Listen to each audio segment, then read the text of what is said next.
How long does this go for now? I'll probably go for about half an hour tops. Okay.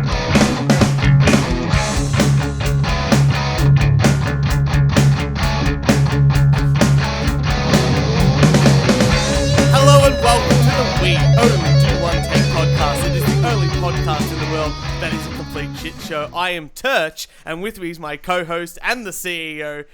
It is Kieran. How are you, buddy? And the CEO who's growing a beard because he doesn't have to go to work. Very exciting times. And with us today, a very special guest that we've been having a look at and we're very interested in having on the show, been wanting for a while. It's from the Rob Roselli show. It is Rob Roselli. How are you doing, mate? I'm doing fine, and thanks for having me on, guys. My pleasure. Now, just a quick one. So Rob does a monthly podcast, from what I understand, or is it weekly these days? It's weekly, and it gets posted out on YouTube. I'm putting together a YouTube channel, and I have all kinds of stuff. Prior interviews on my website, which is boxofsunglasses.com. Fantastic. That's all one word. Awesome stuff. And so Rob does like a weekly podcast, and from what he's just released a book. Yes. Oh, actually, I have 3 books. Yep. That are on my site, and I can flash those up real quick, and I guess we can take it from there. Now, the first one, it's available on the site, and it has a downloadable PDF. That's just the front cover of it. I don't have an official copy, you get from the publisher, but it's called They Live, Great Society of the Undead. Okay, and They Live, of course, is embedded in theory of evolution. Okay, because evolution is really at the core of this whole thing. I mean that literally through today, what's going on with this coronavirus, and I don't know how much time we have to get into that. And anyway, the Great Society, and believe me, it's not the great... Rob, we have as much time as you have, mate. Look, I've been going through some of your back catalogue, and so was Kieran and stuff like that. We've been going through your back catalogue with a whole bunch of stuff, and you are, for me, you are my conspiracy theory idol, because you have so many, this breadth of knowledge when it comes to conspiracy theories and how they're all interlinked. And we thought we would just begin with what we've learned from your site, from the couple of podcasts we've been able to listen to recently, and we can go from there. How does that sound? That sounds great, and again, I really appreciate you guys having me on. Let me just say this. I mean, I try to make it a habit before I start every show, because I never know where these things are going to go, how deep, or what spectrum we're going to cover. But the people at the end of the show, the most important thing, and I mean this, is God's simple salvation plan, which is after you get to this 2-paragraph introduction, it's on the top of the website, and I put it there for a reason. It's about 8 or 10 pages, and probably the most important 8 or 10 pages many people listening to this are ever going to read. I mean that literally. So no matter the magnitude of what we're going to discuss, coronavirus, pandemics, billions dead, whatever it is, I mean that, and people need to understand that the creator of the universe is at the controls of this whole thing. This whole mess. Fantastic. And a mess it is, and I'll just leave it at that. Kieran wanted to start with a question, so let's kick it off with Kieran. I was going to say, sum up those 8 to 10 pages. The God simple salvation. Well, basically, as far as biblical Christianity, if you go back, I mean, people have made the mistake that, there has to be all kinds of works, and Christianity is not a works religion in terms of, say the Catholic Church, you have to go to confession, the sacraments, you got to Ash Wednesday, you got to get an ash, and all this sort of thing. It's just nonsense. It's just biblically not accurate. And I don't want to turn this into a Catholic Church bashing session. That's not my intent. There's been many good people over the centuries from the Catholic Church, missionaries, this kind of thing.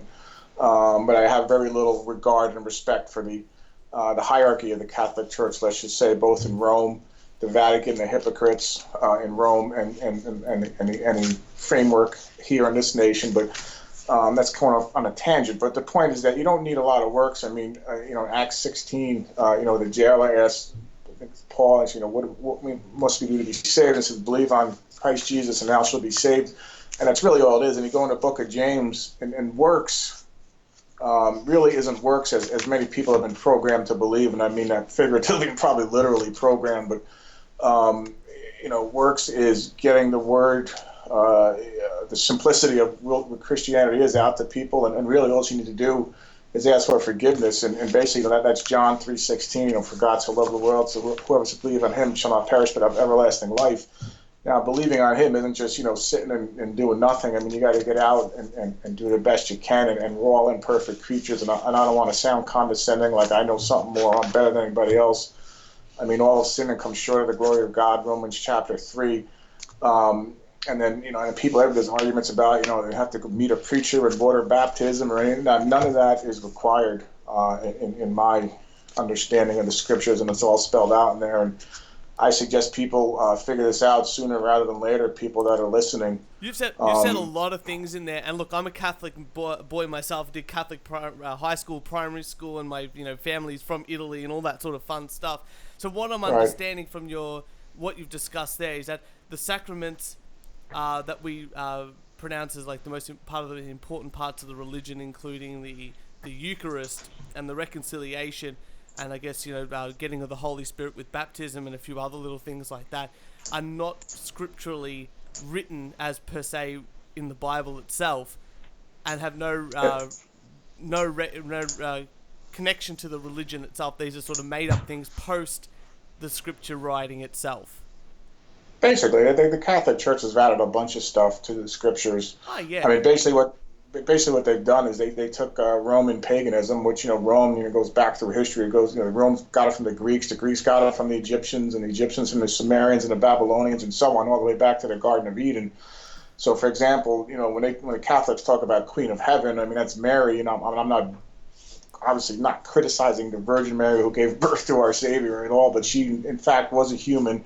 And she's not to be venerated. I'm not criticizing her, but and basically what Mary is, and you see the picture of Mary, with the little Christ child sitting on her lap. I mean, that's just nothing but a repackaged Isis or the Whore of Babylon from going all the way back to ancient Egypt, or the Diana. Okay, and I believe the Romans, called her Diana. I believe the Greeks called her Artemis. And then there's all other female deities, but Mother Earth or Gaia, if you want to get into the environmental movement and what's going on with that. But anyway. But the simplicity of moving from one religion to another when you got a whole culture changing, it's very difficult to do that without having some sort of continuation or understanding. And I think the copying of a story doesn't mean, it's just a copying of a story in the sense of going, okay, this is familiar with people. I mean, we look at superheroes in the same way with movies and stuff like that, where they're copying almost the same story. Gets powers, saves the world. I mean, if you're talking about just copying a story for the sake of a religious artifact, which may or may not be real, I think that's that's just one way of looking at it, I guess. Yeah, that's the way I've always looked at it, and that's coming from a guy that did 12 years of Catholic school. Well, yeah. I mean, the guys you brought up Catholic too. I mean, I didn't got 12 years of it. I went to used to call it CCD. Used to go every week. And I did all the sacraments, confirmation, baptism, and all this other stuff that the problem is that when you have a religion that professes to be Christian, and it's not, I think that's the ultimate deceit to me. I mean, you've taken the Whore of Babylon and you venerate her as some kind of mother goddess equal to the creator of the universe himself. That's basically what it's done.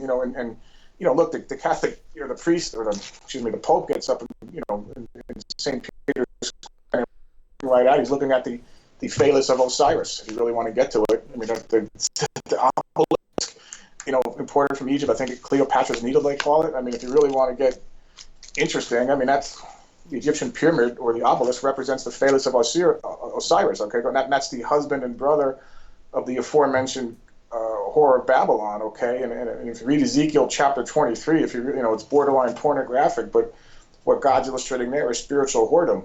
And that's those symbols are right there in front of our faces now, and people may say, "Oh, that's shocking." But that's fine. Like I'm not here to win a popularity contest. No, that's all good. But I'm just talking in general. But anyway. So are you wanting people to not go to church and not participate in these things? I'm saying it's unnecessary. If it makes people. I think we're all good for that. I don't want to go to church. That's woohoo.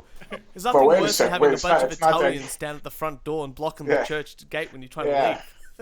Right. Look, I mean, I used to go to church growing up. You know, every Sunday you went, you went to mass. You saw your friends from, from school at church, and it was a social thing. And you went home and you watched football. I mean, that's what we did. You know, that was quote religion, but it's kind of it's repetitious, okay, and I think it's Galatians and Paul, the Apostle Paul, warns them that not getting involved, or maybe it's Colossians, not getting involved in vain repetitions, as the heathen do. I mean, I was told, go to confession, go to some priest, not bring your sins, and I am the Lamb. Here's the Lamb of God to take away the sins of the world. John chapter 1, right? So once Christ was sacrificed, that's it. That's the end of us having to work, quote, work for our salvation. Here, here. So by coming in, and saying we have to do all these things, and we'll say, go around the rosary, 10 Hail Mary, 100 Hail Marys, go around the rosary 5 times from a priest, okay, who's, and I don't want to really get into this right now, but let's just say a lot of these priests did, I don't know, how can I put this gently, incorrect things with minors. Okay, so you child tell molesting me, or child rape, right? You're going to tell me I got to go to him for my sins. Who's he confessing his sins to? And Who's you go back to policing the police sort of thing? Exactly, but and Coast I'm Guard, obviously. right. Look, I'm not saying that means okay, it's all this the mistake that Calvinists made. I think is to an extent is they figured, well, you know what, we're good, we don't have to do anything, and and they kind of took the mentality, well, eat, drink, and be merry, for tomorrow we die. And they thought they were predestined. They thought they were good, and they thought they were saved. That's not how it works. It's not that easy, guys. You know what I'm saying? Like I'm saying, procedurally, you don't have to do anything. But once you're in, I mean, you need to go out and harvest. I mean, and this is the parable. If you go to Matthew 25, right, and the 3 stewards, right, and in the parable of the talents. You know the one I'm talking about, right? One guy's got 5 talents, one got 2 talents, one has 1 talent. The guy with 5 talents, I mean, you're all expected to come back and recover more talents for what he's talking about, his souls or people. So you got to go out where it's not so comfortable and tell people what I'm saying right now. And it's not always that comfortable. I mean, I've said things in the past, and I've alienated myself from my family, and people will laugh at you and think you're nuts. And that's where it gets hard. I mean, that's the key. That's what I'm saying. But going to church. This is interesting because in Australia. See, I'm an atheist, right? Yeah. All this God stuff. I never pay any attention, right? But in Australia, there isn't this big emphasis on religion here. Yes, there might be some undertones of people go to church at Easter and Christmas, and that's for most people. That's about it. And if someone in Australia was like, I'm going down, I believe this, or basically what you're saying, I don't know. Most members of your family would be like, oh, okay. Fair enough. Let's go have a barbecue. Yeah. Like, we're just gonna... I hear what you're saying, but we're gonna move on.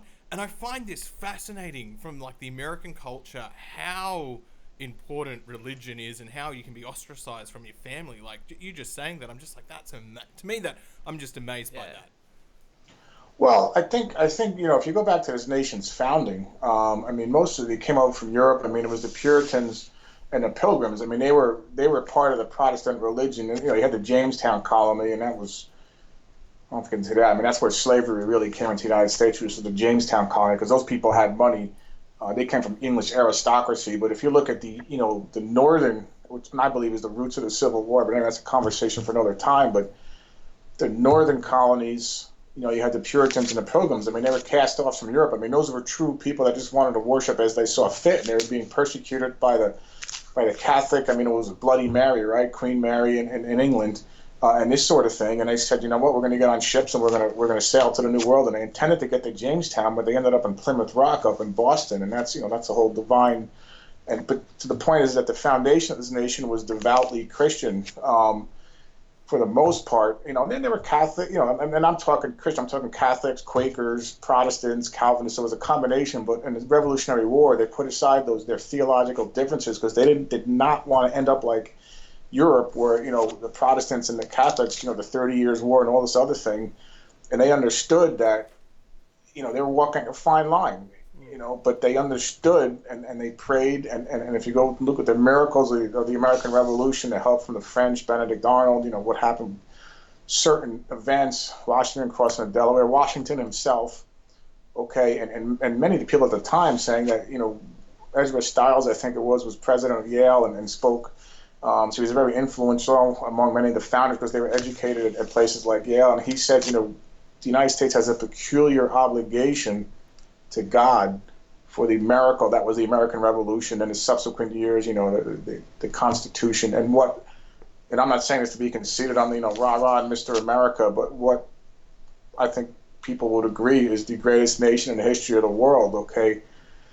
But what happened I don't know about that. Australia does pretty well. We've just closed our beaches, and we're in uproar about that, Well, I mean, look, I'm just saying, if you just look at the mass immigration, and I'm just talking about what this nation was, and this physical nation that exists today, and these people running the country, and I'll call them people, and I'll use that term loosely. But the point is that starting in, say, what was it, the early 19th century, you had the Charles Darwin started to creep in, and slowly but surely, and by the next century, along with the Federal Reserve System. But now we're kind of touching on my second book, The Un-American Genocidal Complex. But anyway, they started to eat away at that Christian foundation, and then, the Darwinists moved in, and all this sort of thing, and then that's really, you go back to evolution. That's what I was saying before. That's so-called atheism. But let me just conclude with this. All right, Darwinism. There's no such thing as atheism. Okay, let's just cut the crap right now. You might say you don't believe in God. I'm an atheist. No, it doesn't work like that. We're living in a fishbowl. Okay, everybody. Okay, and by you saying, if somebody's saying they're an atheist, no. All you've done is you made the assumption that God does not exist, which is in fact a religion. So you are, whether you want to hear it or not, you are religious. You are as religious as I am. You just follow a different religion, and my personal opinion, and I'm talking in general to atheists. I'm not trying to lame base. You're obviously very nice to have me on, but what I'm saying is, at this point, I would highly suggest that people try and figure this out sooner rather than later, because things are going to start rapidly devolving as they already are. Not to go on a side tangent. No, go. But I'm going to go on a side tangent for just a second. Because Rob, you speak so much stuff. There's so much stuff in what you're saying, and I need to start with, there's people out there that are definitely the people at your level, and we're below you with understanding this sort of stuff. There's people way below us who don't understand. We just need to break things down to the point of where we can understand some fundamentals. So let's go with that. Kieran, you've got something. All right, let's go Darwinism and evolution. All right, I want to hear this. How does Darwinism? So, do you believe that evolution is a thing that actually happened? Because does that match up with your religious beliefs? I think that's what we're sort of asking. You're talking about a religion, but let me just say this. Let me just back up 1 second, okay? I mean, you mentioned, I don't consider myself particularly intelligent. I've put my time in, and I continue to put my time in, and I've developed my website over, a long period of time. But look, I mean, somebody that's a microbiologist, somebody that's a physicist, I mean, that's what they do. Yeah. I took physics in college. I'm not a physicist, but I'm saying the point is I don't want to sound condescending. We're having a conversation here, but I'm not saying that at all. But let me about Darwinism. It is the biggest single scientific scam in the history of the world. And people say, I'm one of those rubes. I'm one of those, in the United States we call them rednecks or red staters, or flyover country. You're one of those rubes in the middle of the country that clings to their Bible. And I think it was Obama or his her sidekick, Queen Jezebel, Hillary. They cling to their Bibles, their guns, and their religion, which is really a knock on most of the country. The people that support Trump are the same kind of rubes. But no, I mean, atheism or Darwinism is scientific crap. I mean, if you just look at it, I mean, it does not conform to the most pushed you to believe laws of science. What was the nail in the coffin evidence or so, pieces of evidence that made you decide, from going, yep, Darwinism is a thing that could be true, to absolutely not, it is not true in my opinion? Well, look, at some point you got to make a stand, okay, John? In John 14, I am the way, the truth, and the life. So no one cometh unto the Father but by me. He that Matthew 11 or 12. He does not with me is against me. So it's you're either in or you're out. Okay, you got these clowns. I think some of them are like out of the Catholic Church. What they call themselves, theistic evolutionists. No, there's no compromise. Okay, you want to be an evolutionist, be an evolutionist. You want to believe in a creation, believe in a creation. Now that being said, I'm not trying to avoid this. Oh, you're not. All the evolutionists have, like Dawkins and Hitchens and all these kinds of people, and hope Hitchens enjoyed his life because he's got plenty of time to think about it where he is right now. But anyway, um, is all they can do is insult creationists and call names and on my website is posted, and I gotta find it. I mean, I have a series of evolution debates, okay, and the publicist who set me up with you guys, and I don't know if he wants his name put out over the air, but if you guys want. But anyway, well, I should say, Neil, because his name will be on my website on the show is Neil Haley. I got evolution debates, and Neil did a great job of putting together a bunch of people. I had a people a lot smarter than me. Physicist, an attorney, a history professor, and I think it was, 6 hours or 8 hours. We did like a series of 4 2-hour.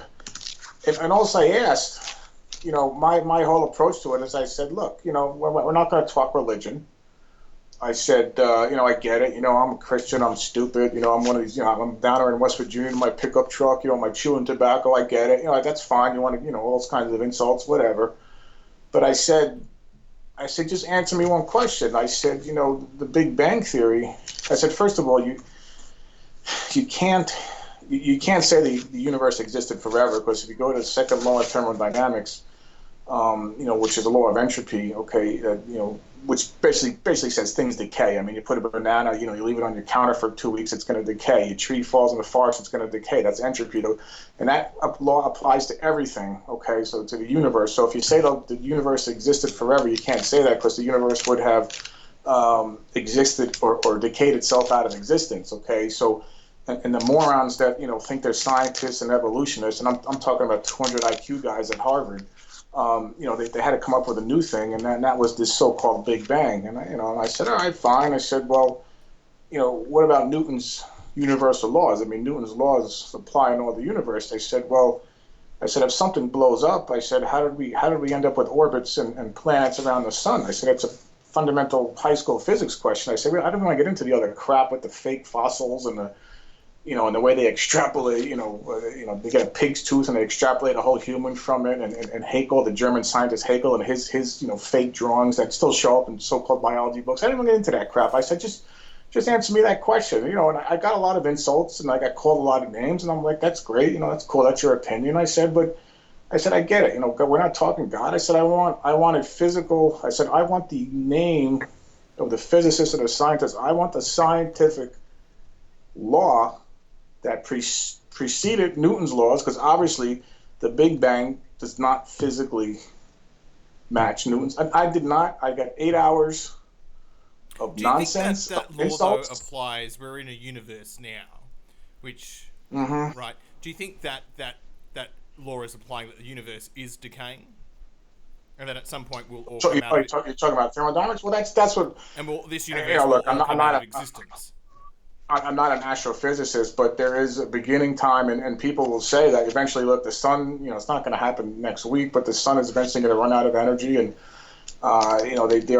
most scientists agree that the universe ultimately will experience what's called, they call it heat death or something, where the whole thing is just decaying. I mean, it's going to, on the universe, I mean, that's again, I'm not an astrophysicist, but if you just look on this planet, on this Earth, like I said, if anything that happens, everything decays. I mean, if you don't, a car, if you, a house, if you don't take care of it, anything, a body, a carcass. How do you get to your explanation? Like, well, I guess, where do you come from? So the universe is created. That would be a premise, whether it's Big Bang or not. Where does your position come from?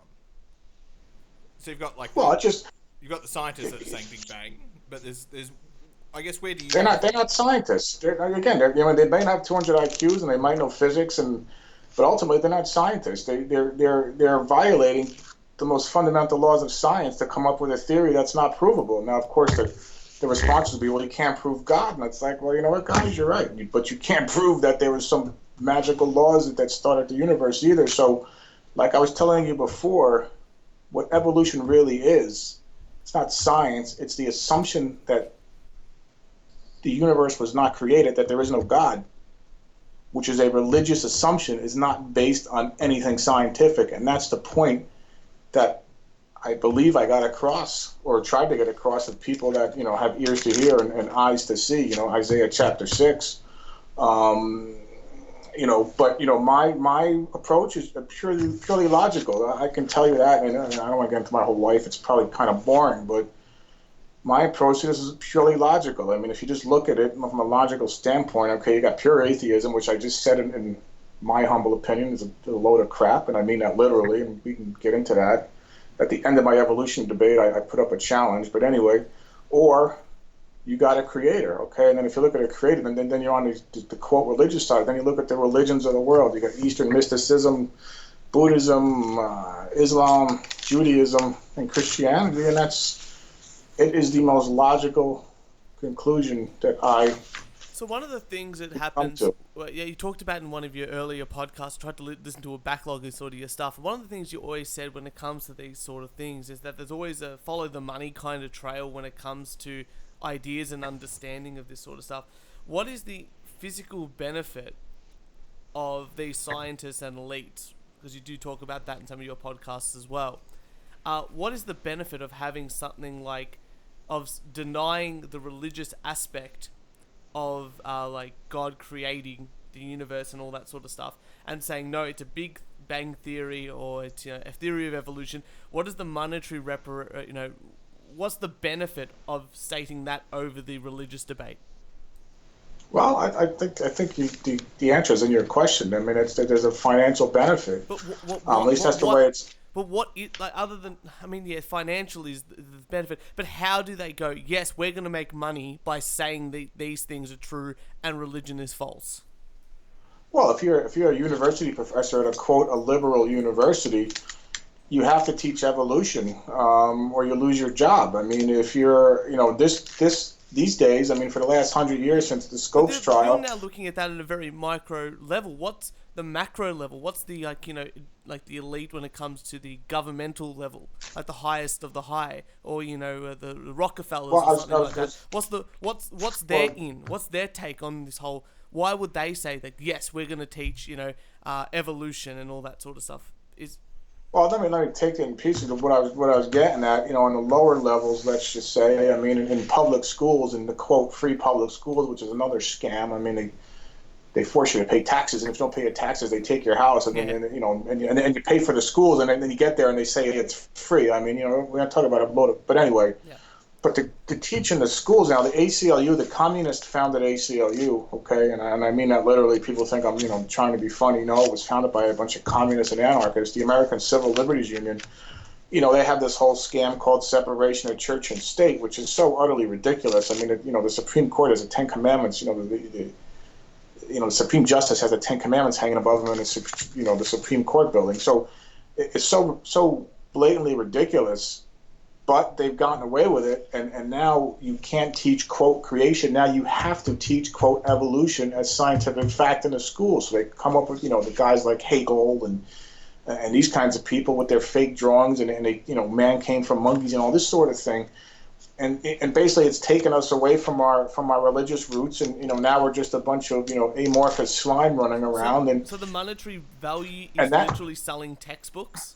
Like, I don't get it now. Well, that's a very small part of it. No, the monetary value is if you're a teacher in a public school or in a university, to keep your job. If you're a creationist, you keep your mouth shut and you teach evolution because you'll lose your job. Okay, but that's the immediate monetary benefit. And of course, there's insults. I mean, the media, everybody, the so-called liberals get on and the enlightened people and whatever, and they call you stupid and they call you a rube, and so there's an embarrassment issue too. So that's on the one level. I mean, that's a large part of it.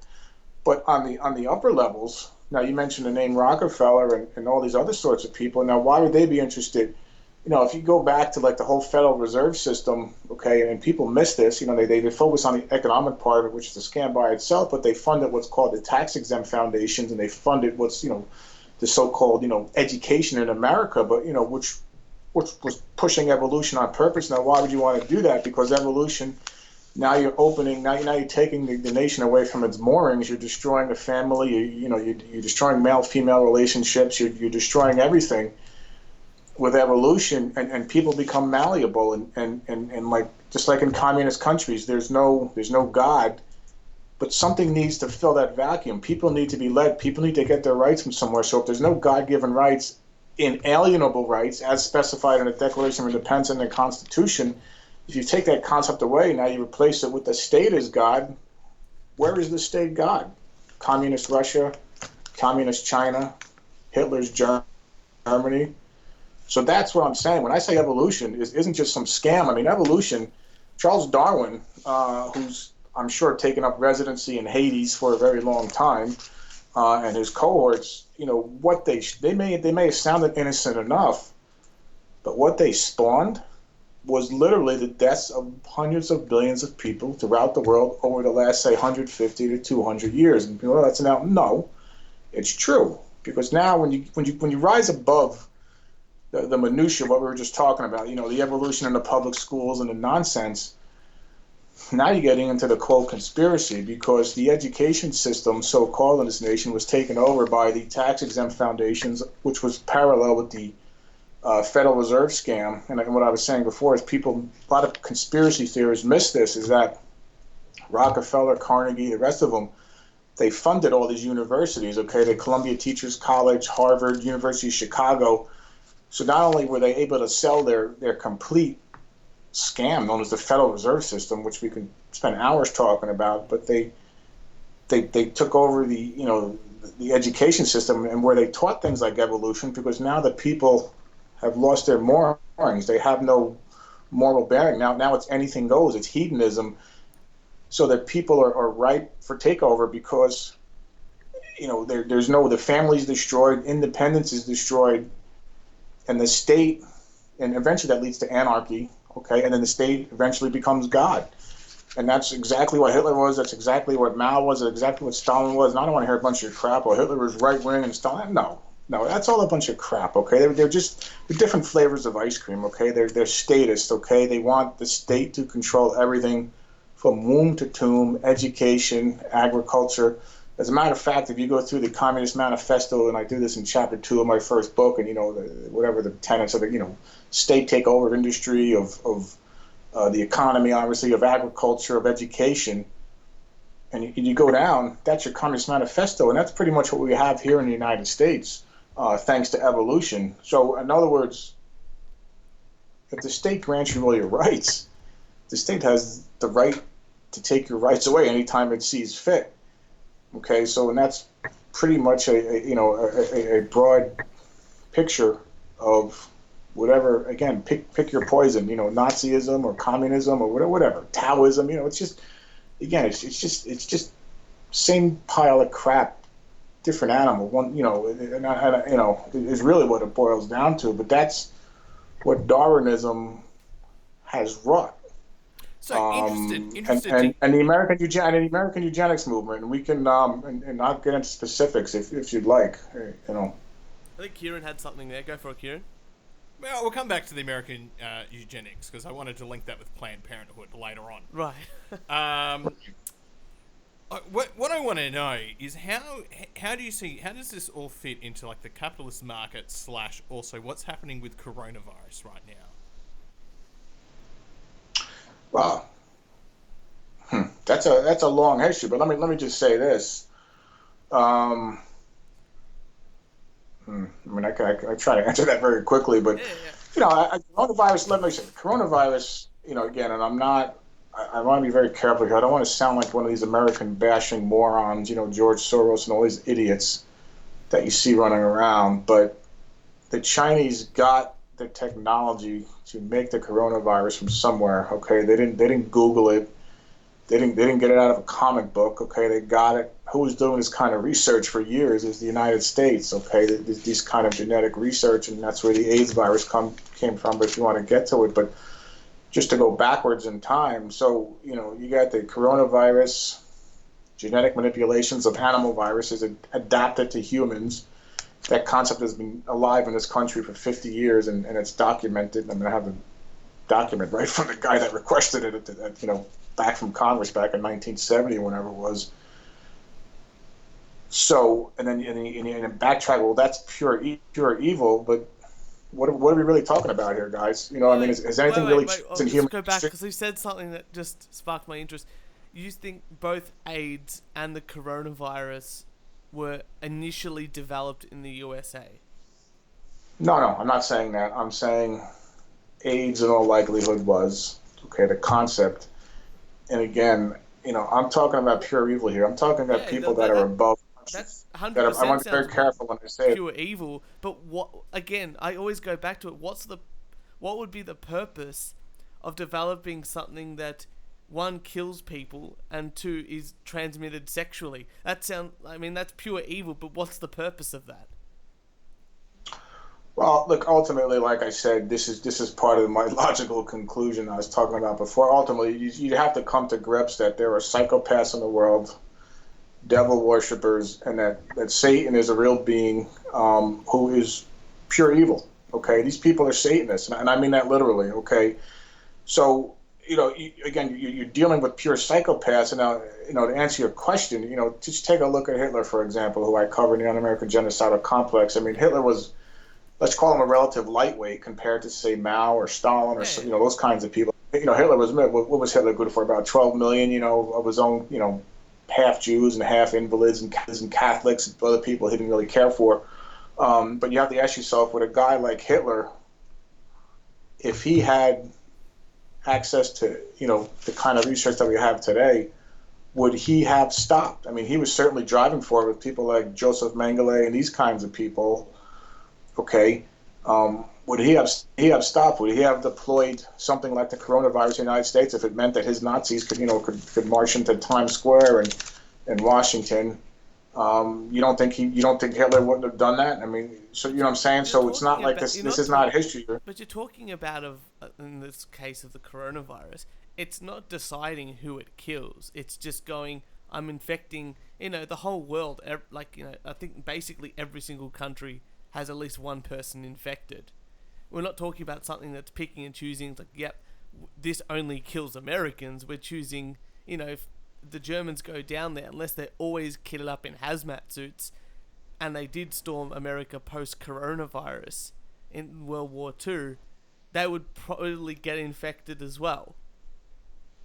No, you don't know that. You don't know that. But look, well, going off again, the information of every single country is infected, I can state yes, they probably would. Answer your question. Again, you're not dealing with rational people here, so you have to kind of stop trying to apply normal human compassions and thoughts here. Okay, and I'm not saying these are perfect people, but who knows that there may be a vaccine or a cure, but again. Well, let me ask you a question. I mean, if that's the potential that could happen, then why are we developing? Why is humankind, regardless of country, why is humankind developing these viruses to begin with? Oh, I don't know. I mean, what are we really talking about? You know what I'm saying? So they're making them, but they're not making them for the. I personally don't know. I'm sure there is a good reason for it. I mean, we do this sort of stuff all the time. What's the good reason? I don't know. There's no good reason. I said I'm sure there is a good reason, but I don't personally know it. Well, you got to think Occam's razor here. I mean, these are people, if you wanted to overtake the world and you were pure evil and you didn't have loyalty to any country, I mean, the first thing, and you wanted the resources for yourself, I mean, the first thing you need to get rid of is say 90% of the world's population. I mean, how would you do that? I mean, you release a virus, and again, these people are playing with fire. I mean, these people have gotten into bed with Satan himself. Remember that, okay? In Luke chapter 4, Satan promised, I will give you all the kings of the world if you worship me. And of course, he's the first murderer. He's a murderer from the beginning. There's a lot more to that, okay? So you're talking about people that say, created Adolf Hitler, created Mao, created Stalin. They didn't create themselves in a vacuum. So what would stop these people from trying to overtake the world with a virus? Now, is it going to come back, and is it going to get them? I don't know. I mean, are they hiding in Cheyenne Mountain out in Wyoming? I don't know. Are they hiding in bunkers, for 2 years? Or they have 5 years worth of supplies until all of humanity, is killed off? I mean, maybe they have all these scientific models that say, look, we released this virus, and 80%, 90% of the world's population will be dead, then it'll kill itself off, and we'll emerge, in 5 years from now, and the earth will be ours. Those people will be gone, the virus will be gone, and we'll live in some kind of utopia. This is the kind of psychopaths we're talking about, okay? Now, this is why I put the Georgia Guidestones, okay, on the front of my book, The Un-American Genocidal Complex. Somebody paid a lot of money for those things, okay? And one of them, okay, one of what I call the anti-10 commandments is maintain humanity under 500 million people. Now, these things were built in 1980, they still apply today, but you're talking about a roughly 85 to 90% reduction in the world population per the Georgia Guidestones. No, that's conspiracy theory. Okay, whatever. But now all of a sudden, we have this disease that they're lying about. Okay, because it seems like more and more all the evidence is pointing at it did not originate in some wet market in Wuhan or whatever, but it did emanate from a biological lab, a level 4 biological lab, whatever they call it, in Wuhan. Now, whether it came out accidentally, prematurely, or on purpose, there is some debate, but it seems like there is a significant percentage of scientists out there that are definitely stating, and there's at least one United States senator I watched on Fox News, and Fox News is not really, not exactly conspiracy theories. I said it did not come from that wet market and came from the Wuhan microbiological research facility, whatever they call it. That's where it came from. So these diseases are being developed. I've heard that myself, and that seems as far-fetched as it might seem. Sometimes I'm sort of leaning towards that a little bit more and more each day, because it seems like it's just insane, just in general. But Kieran, you've been writing down a whole bunch of stuff there. You've got look like 1,000,001 questions for Rob here. Oh, yes, I do. Sorry, Rob, we're flip-flopping around from a whole bunch of things, but everything you're saying is so fascinating. It's just a different and diverse way of looking at things. I'm sure our audiences are going to love it. We're going to have to get you back on another time to talk specific topics. I just wanted to cover the broad spectrum of things, and then we go down from there, if that's okay. Sure. No, sure. Let me, just keep asking. I'll do my best to answer. I feel like you're the host at the moment, man. You're the champ. You're just. I'll shut up now. No. Talk, but, yeah. Go for it, Kieran. I want to take it back, and sorry for the flip-flopping audience, but That's all right. I'm taking it back. I guess I've got some questions about what constitutes evidence for you, because it seems like the Bible is that constitutes. I guess a big section of evidence for you, and then I guess the question on top of that is, we know that there's a number of religions out there, so I want to know your perspective on your roots are in Christianity. So what are your thoughts on these other religions, because they exist, they're out there? Sure. Do you think they're not valid? Do you think they have some validity there? And then, because it just seems some of the criticisms you've made of other people's levels of evidence, when it comes to, I guess, some of the theories that you're talking about, some of those same questions could be raised again. So I'm just interested on your perspective on that. Well, let me just say this. I fully expect, just based on certain parables, I fully expect the majority of people to kind of brush me off and this sort of thing, and that's fine. I'll do the best I can, but. To answer your question again, it's a logical approach, okay? And there cannot be any, you get into the whole history of the King James Bible and how we got it and this sort of thing, but, ultimately something needs to be true, okay? I mean, if you just think about it, if you make the statement there is no ultimate truth, is in fact the truth, you know what I'm saying? I mean, number one, it's illogical, and number two, if you really go by that tenet, which unfortunately was starting to happen here before this coronavirus hit the United States. I mean, moral relativism and all that. But if you say there's no ultimate truth, then ultimately that's anarchy, okay? So something needs to be true. And if you go through the logical progression, you go pure atheism, okay? So if you're a pure atheist and you don't believe in any creator, then you have to believe that an entire universe can just pop into existence at random. I mean, that room you're sitting in, you cannot deny that it's possible. I'm not saying likely, it's possible that an entire universe can just pop up right in front of your microphone right now. And that's pure. And you say that's ridiculous, that's nonsense, but that's quote atheism, isn't it? So that to me is complete. That doesn't make any sense. So then as you jump over to the religions, and again, the organized religions, you got Islam, you got Judaism, Can I just quickly counterpoint Eastern that for a second? religions. Sure. Yeah. So Sure. you're saying like Be my guest. I'm just looking at it from both sides again of like the Catholic upbringing and all that sort of fun stuff. I'm looking at it. You're saying that atheism, like you have to sort of say that yep, a whole universe can pop up in front of our microphones here. Couldn't you say that about what God can do as well? He can just go, that's a new universe in front of the microphone as well. Isn't that the same, very comparable sort of ideologue in that regard? Yes. Yes. Does that answer your question? Yeah. No, that's. I'm just putting it out there, more of a thought experiment more than anything else. But again, remember what I said before. I mean, you have to, ultimately you have to have faith in something, okay? We're religious beings at heart. Remember I said before, we're all living in a fishbowl. You might think you're a quote atheist, but you're really not.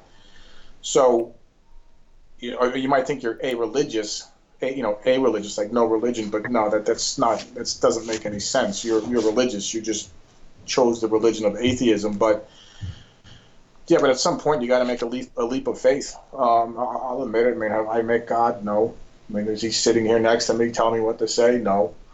But again, you got to look at it, and I look at it purely logically. I'm not one of these, I had a dream, I had a vision, I went to hell I came back to life and it's true. No, I'm not saying any of that. I'm just lay the facts down bare, and there it is. Now, let me just say this. I know a lot of people out there listening and thinking, oh, what about these people in Africa or people in China that never had the opportunity to hear the gospel? They're all going to hell. And that's another thing where, I'm a little bit annoyed with, it's things like the Catholic Church who say, if you don't get water baptized and you don't confess your sins, you're going to burn for eternity in a lake of fire.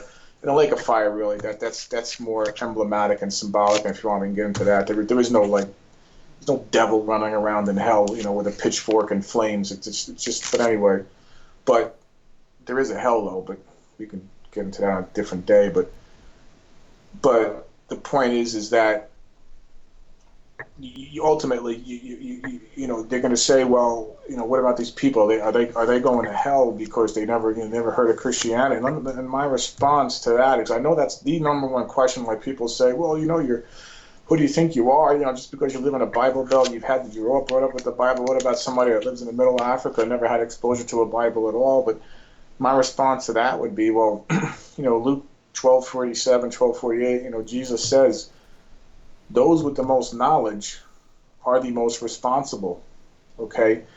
And he hints at this. I mean, if you go to Romans chapter 2, and it says, the law of God is written on the heart of every man. So if you're living in, in some culture that never had exposure to Christianity, you're living in some island in the Pacific, and you think an American dive bomber is the return of some god from the ancient world, which a lot of them did. How can those people be judged? And then and they lived and died, and they never left their island. So they will be judged on the standard that they knew. So in other words, and again, by the way, this is why I consider the United States the number one and the only candidate for the Mystery Babylon of Revelation, and that's a whole other story. That's kind of a sidebar, but those that are giving the most knowledge are giving the most responsibility. Okay, so it's a ratio. So in other words, if you know the most, you are responsible to preach the gospel as best you can.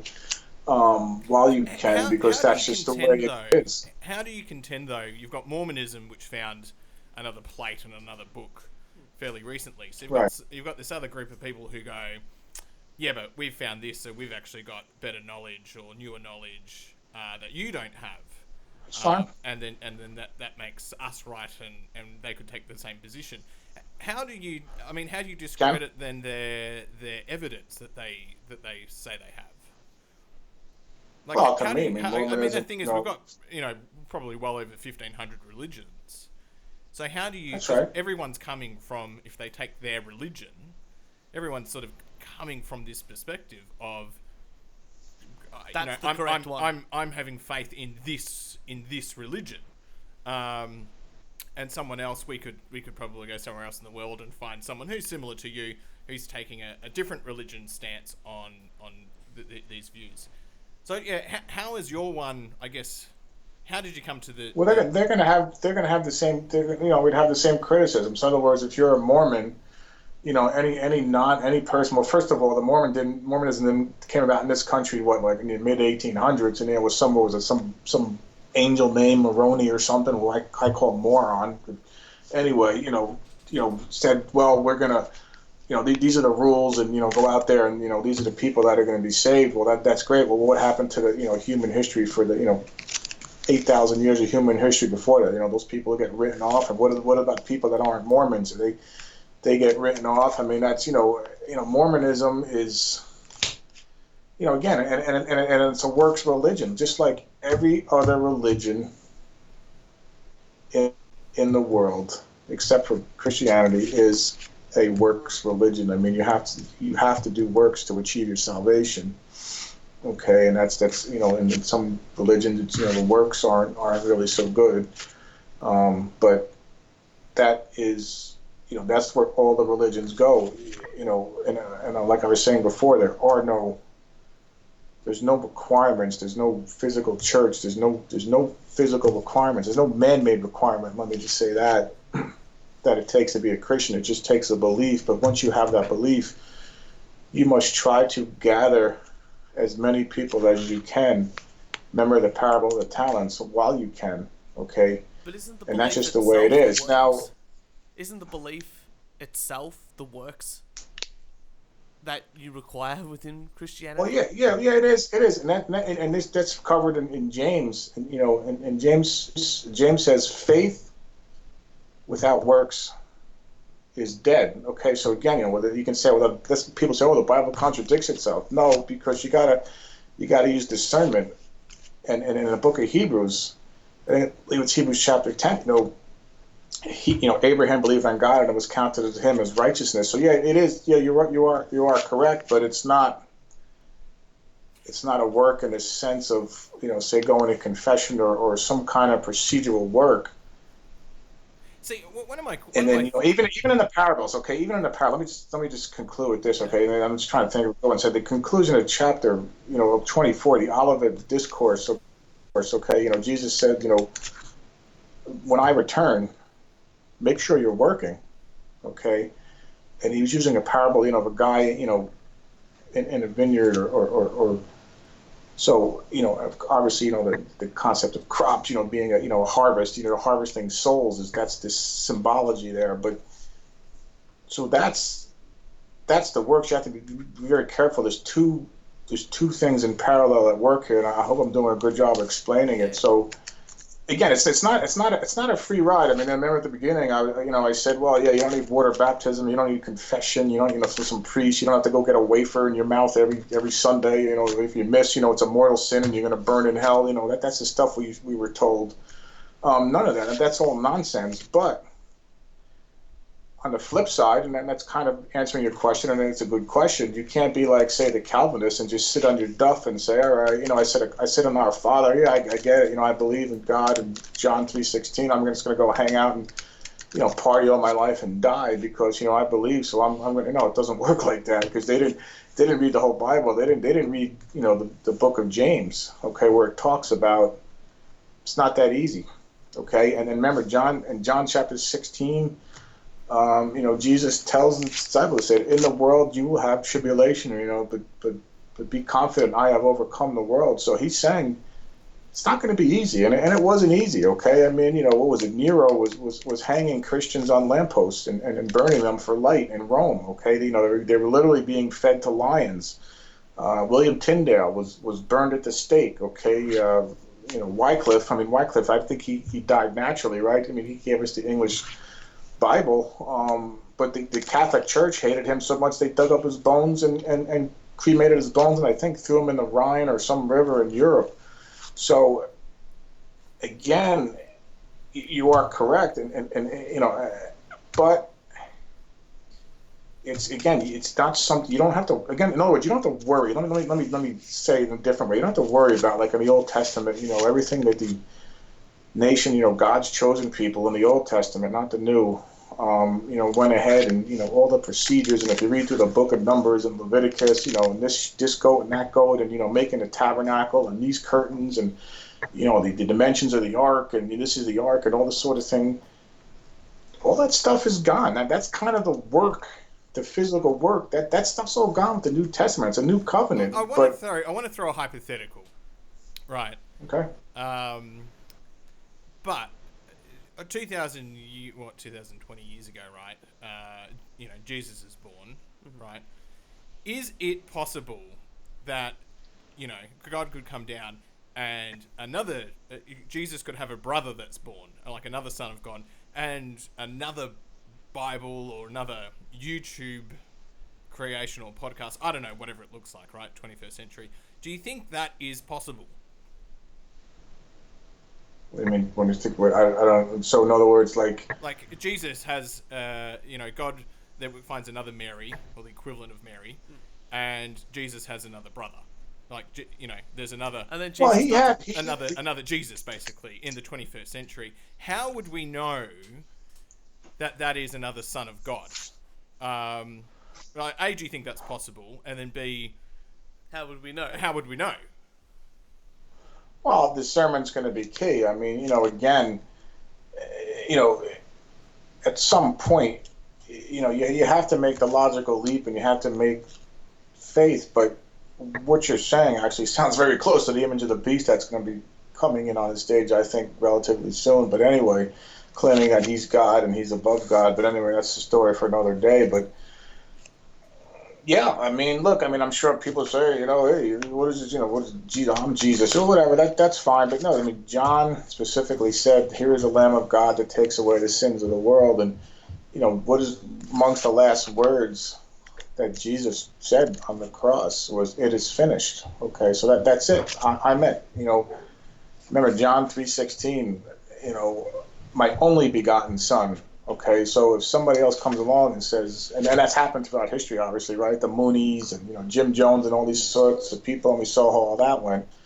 But that's it. I mean, it would be, to answer your question, it would be in a direct contradiction to what's in the scriptures, okay? What's in the so-called authorized version of the Bible, the King James Bible, and just by the way, people are saying, well, King James, he was no Christian, and that was put together by Francis Bacon, and that's great, and that's not an invalid argument. But again, you have to, at some point, you have to look at the facts and say that this is the most logical, the most substantiated, the most popular book in history. And look, I have gone out and bought other versions of the Bible besides the King James version. I went out and the garage sale, and I think I paid $1 for a Bible translated directly from the Aramaic, that predates the King James Bible, and I compare the two, and so it has been in existence for 2,000 years, the scriptures, and I know there's people that say, well, what about this book and the book of Jasher and all this other stuff, and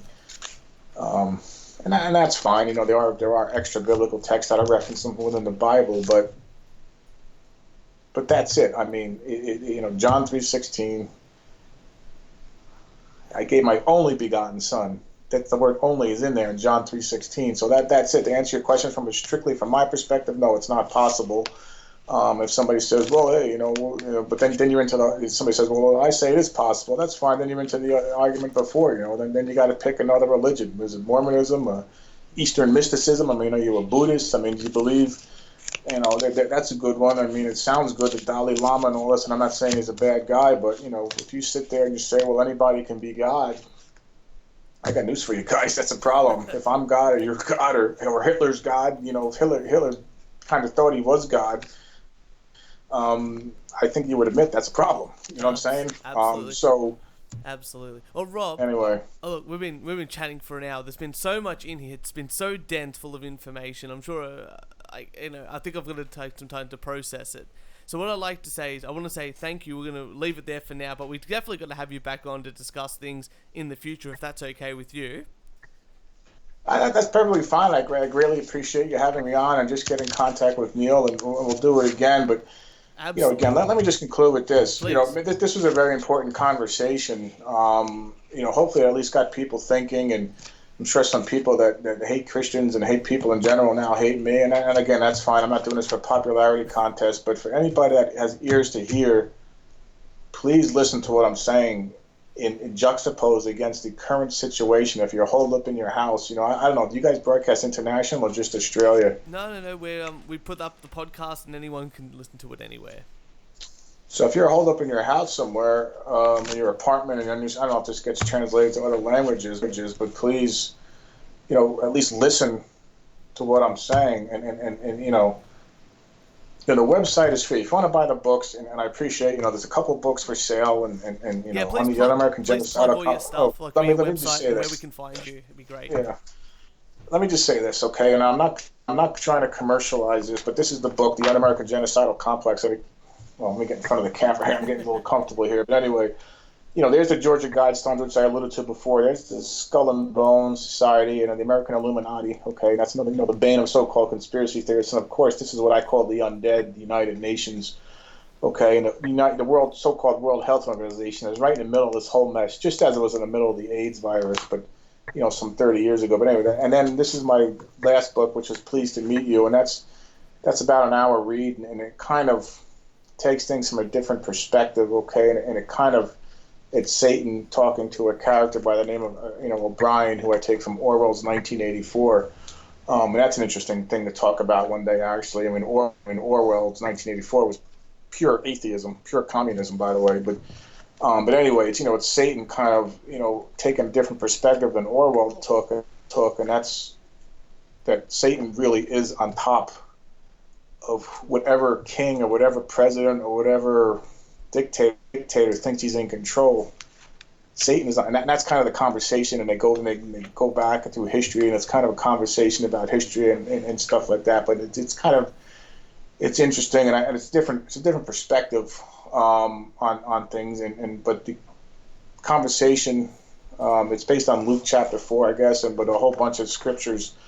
And the conversation discusses an actual many historical events, but from that perspective, that there really is the prince of this world, the prince of darkness that's running everything. And again, just to kind of touch on that again, we talked about that before. I mean, just start to wrap your hands around that pure evil is at work here, okay? And I think it's only going to get worse, but and people may think, well, why would God allow this? Let me just answer that question real quick. Why would God allow this? If there's such a God, why coronavirus? But maybe what he's doing, he's allowing venues like this to open up, and people are in their homes, and they have time to contemplate and think and slow down and contemplate some of this stuff and say, well, wait a second, there's got to be something bigger going on here. Absolutely. And let me just, Absolutely. so with that anyway. With that sort of stuff, your website, what was your website again? It's boxofsunglasses.com. So make sure you follow Rob there, and you're on social media, I'm guessing, on Twitter and all that? Be honest with you guys, I'm not. I got a Facebook page. I don't think I've been on it in a while. And not really. I mean, there's an email. I think it's info@boxofsunglasses.com. And believe it or not, I actually work. I mean, while the economy's still going, I actually have a day job that I work. So I get kind of busy. I do have a family. I'm not sitting around waiting for Satan to show up and nuke the world. I'm not. The Bible again. The Bible. I mean, in many places, you're not to be date setters. Okay. You recognize signs of the times and seasons, and I think we're in the season. But again, I keep saying this, but let me say this. But I take solace in the fact again that the creator of the universe is ultimately in charge of this whole mess, and a mess it's going to be, and a mess it's going to become. So hopefully, I've at least enhanced people's desire to look into these things. Don't put your faith in me. Don't put your faith in any human. And that's it. And research the stuff for yourselves, and really contemplate what I'm saying here. And God's Simple Salvation Plan. Most of the website is free. Fantastic. Okay, so I'm not here plugging anything. I don't have links to other websites. I'm not selling survival gear. I'm not selling guns. I'm not telling people to go out there and rise up against their governments. I mean, John 19. If my kingdom of this world, my followers would fight. I'm not saying that at all. Nor am I saying don't be prepared. I mean, I'm just saying use common sense, whatever. But I'm not. That's people's own business. But ultimately, I never really got into the whole survival thing because it's like, all right, so you're going to go to a shelter. Even if you go to the government shelter in Cheyenne. Oh, did we lose him? Oh, uh-oh. I think we lost Rob. Oh, no. The internet's down. Well, with that, look, I'll wrap it up anyway. Thank you all for listening to all the lovely people out there. And for all your wanking needs, make sure you follow us on SoundCloud, iTunes, Spotify, Instagram, Twitter, and Facebook. And if you'd like to send some hate mail, death threat, or a rant, record it on your phone and email us at weonlydonettakepodcast@gmail.com. Kieran, thank you so much for an insanely fun episode. Thank you, Turch. And we will see you next Thursday.